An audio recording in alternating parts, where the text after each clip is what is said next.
Halo, kembali lagi dengan Ibu Nurija Silaban.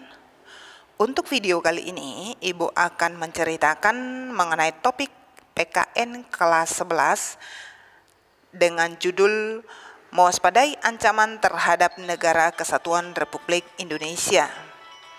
Adapun tujuan pembelajarannya adalah, setelah mempelajari materi ini, peserta didik diharapkan mampu bersyukur kepada Tuhan Yang Maha Esa atas nilai-nilai yang membentuk kesadaran akan ancaman terhadap negara, strategi mengatasinya berdasarkan atas Bhinneka Tunggal Ika. Responsif terhadap ancaman negara dan strategi mengatasinya berdasarkan asas Bhinneka Tunggal Ika.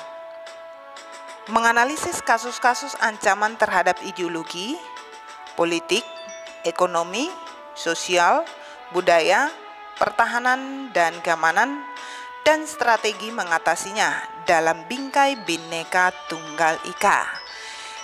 Yuk, kita mulai belajar. Mari belajar yuk. Ya, baik. Menurut peta tersebut, dapat kita lihat bahwa Indonesia, negara kepulauan yang memiliki beribu gugusan pulau. Beberapa di antaranya dikategorikan sebagai pulau terluar di Indonesia.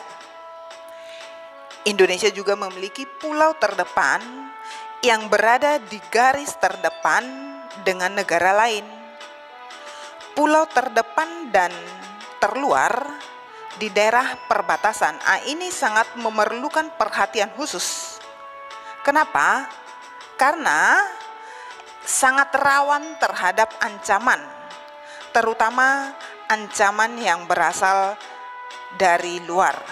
Baik, untuk lebih jelasnya, materi ini akan kita bahas, namun sebelumnya sedikit dulu Ibu singgung mengingat kembali topik di kelas 10, ancaman. Apa sih ancaman?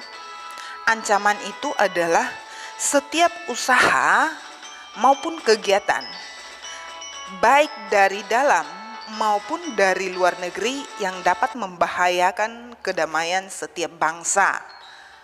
Jadi kalau ancaman tersebut dapat dilihat juga menurut undang-undang yang terdapat dalam Undang-Undang Republik Indonesia Nomor 17 Tahun 2011 tentang Intelijen Negara.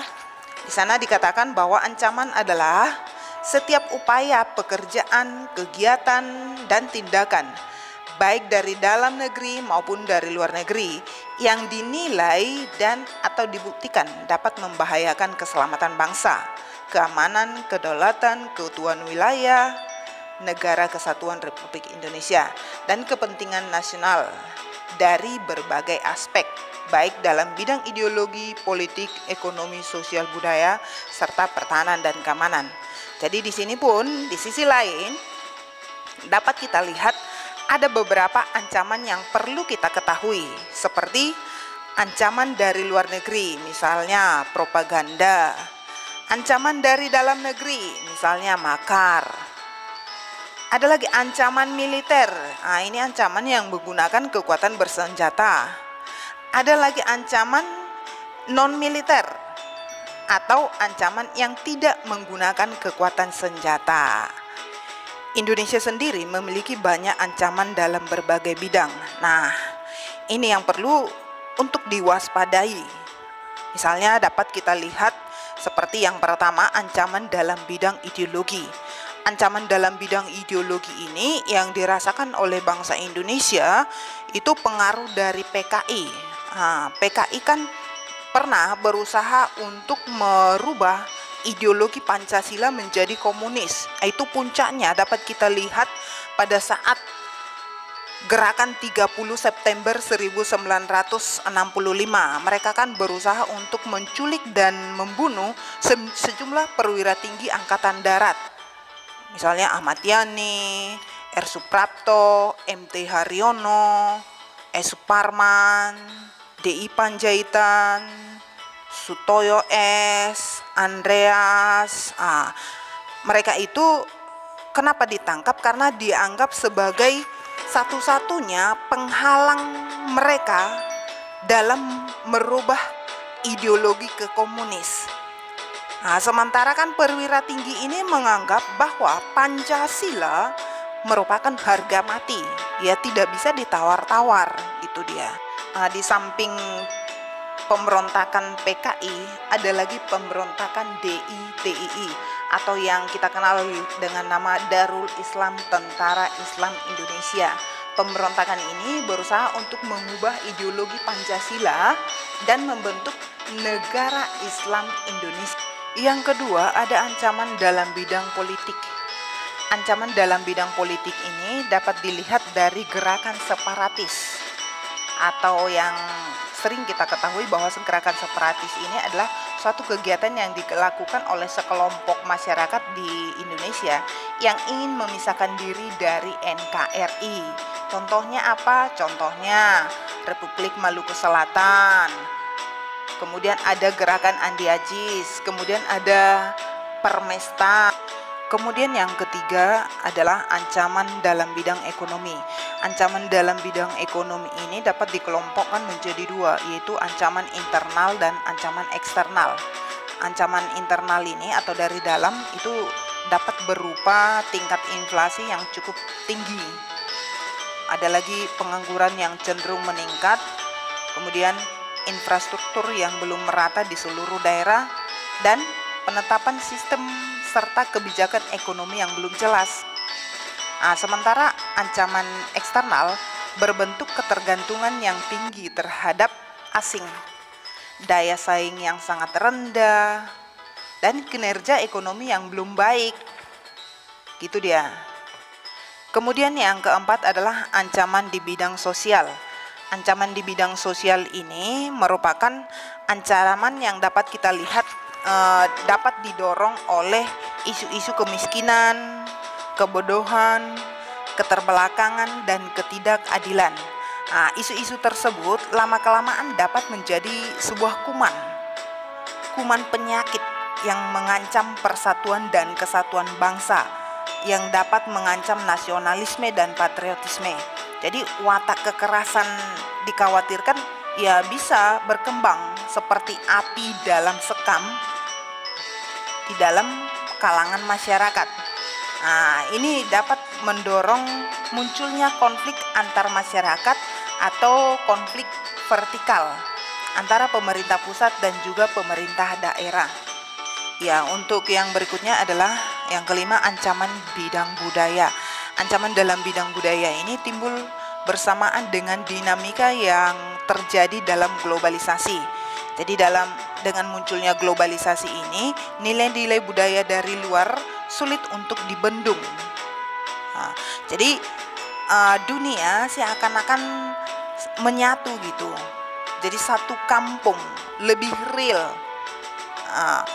Pastinya bukan hanya informasi saja yang bisa diketahui secara cepat, namun budaya dari luar pun akan semakin cepat menyatu dengan budaya-budaya Indonesia, dan itu bisa berpengaruh ke hal-hal negatif. Misalnya untuk pengaruh negatif dari globalisasi ini terhadap budaya kita itu muncul atau hadirnya gaya hidup konsumtif, muncul lagi sifat hedonisme atau menganggap kenikmatan pribadi sebagai nilai-nilai hidup tertinggi.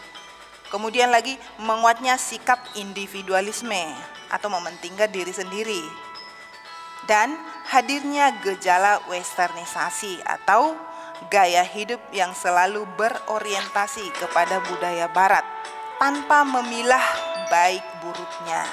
Nah, ini menjadi sebuah ancaman. Ya, kemudian yang keenam adalah ancaman di bidang pertahanan dan keamanan. Ancaman dalam bidang pertahanan dan keamanan ini menggunakan kekuatan senjata dan terorganisasi yang dinilai mempunyai kemampuan membahayakan kedaulatan negara, keutuhan wilayah negara, dan keselamatan segenap bangsa. Nah, ini dapat kita lihat dalam bentuk agresi, pelanggaran wilayah, pemberontakan bersenjata, aksi teror bersenjata, ancaman kelautan, ancaman dari udara, sabotase, dan lain sebagainya. Oke. Nah, itulah merupakan beberapa contoh-contoh ancaman yang dialami oleh Indonesia dan perlu untuk diwaspadai supaya tidak memisahkan dan menghancurkan kesatuan negara Republik Indonesia. Jadi apa sih langkah yang harus kita lakukan?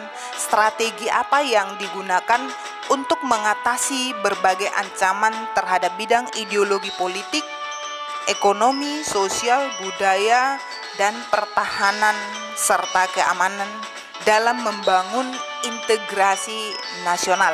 Jadi ada beberapa strategi yang dilakukan. Misalnya, yang pertama, strategi dalam mengatasi ancaman di bidang ideologi.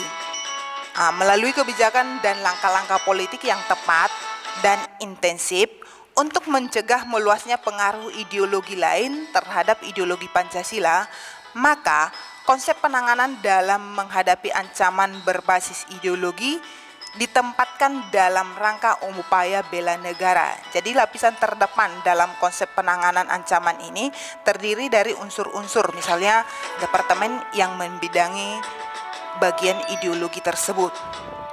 Kemudian strategi dalam mengatasi ancaman bidang politik, langkah-langkah yang ditempuh dalam menghadapi ancaman berdimensi politik ini dilaksanakan melalui dua pendekatan.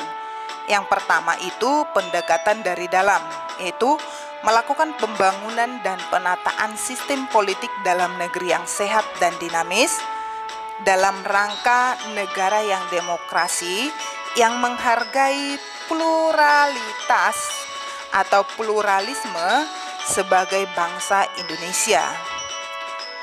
Kemudian untuk pendekatan yang keduanya adalah pendekatan keluar yang diarahkan untuk mendinamisasikan strategi dan upaya diplomatik melalui peningkatan peran instrumen politik luar negeri dalam membangun kerjasama yang saling percaya dengan negara-negara lain sebagai kondisi untuk mencegah atau mengurangi potensi konflik antar negara yang dimulai dari tataran internal, regional, supraregional, hingga global. Ya, yang berikutnya strategi mengatasi ancaman di bidang ekonomi. Sistem atau upaya mempertahankan negara yang ditempuh adalah dengan membangun ketahanan di bidang ekonomi melalui penataan sistem ekonomi nasional yang sehat dan berdaya saing. Jadi di sini untuk mengatasi ancaman berdimensi ekonomi ini mulai dari internal dulu. Jadi prioritas kebijakan dapat berupa misalnya menciptakan lapangan kerja yang padat karya. Ini kan sebagai solusi memberantas kemiskinan. Melakukan pembangunan infrastruktur, kemudian menciptakan iklim usaha yang kondusif, dan juga memilih teknologi yang tepat guna sebagai solusi pemerataan kesempatan kerja.